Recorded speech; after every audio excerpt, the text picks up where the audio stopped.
You're watching Mirror 7 News. Stay informed, stay ahead for more news.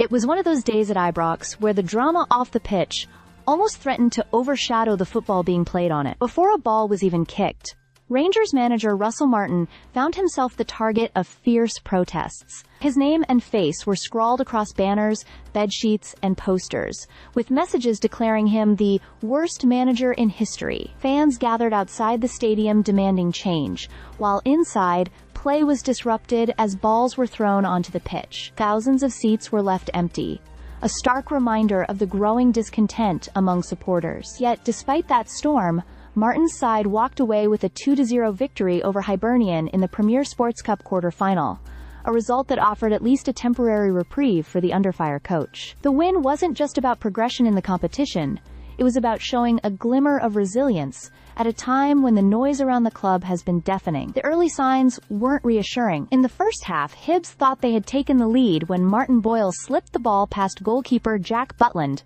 only for VAR to rule it out for a handball. That reprieve seemed to settle Rangers, and soon the momentum shifted. Nico Raskin, back in the lineup after a spell of tension with his manager, made the difference. The Belgian midfielder glanced in a James Tavernier corner just before halftime, marking his return with the kind of performance fans had been crying out for. His energy, clever movement, and willingness to take risks in possession gave Rangers the spark they had badly lacked in recent matches. As the game wore on, Hibs struggled to respond, and in stoppage time, Bojan Miovski added a second, his first goal since joining from Girona. The scoreline flattered neither side, but what it gave Rangers was a chance to breathe. They booked their place in the semi-finals alongside St Mirren, Motherwell, and the winner of Celtic's tie with Partick Thistle.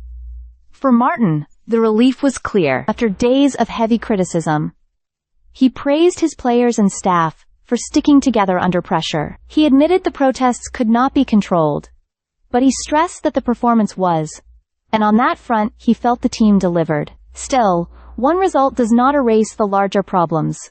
Rangers remain second bottom in the league, winless after 5 games, 9 points adrift of rival Celtic and Hearts. Supporters, frustrations won't vanish overnight.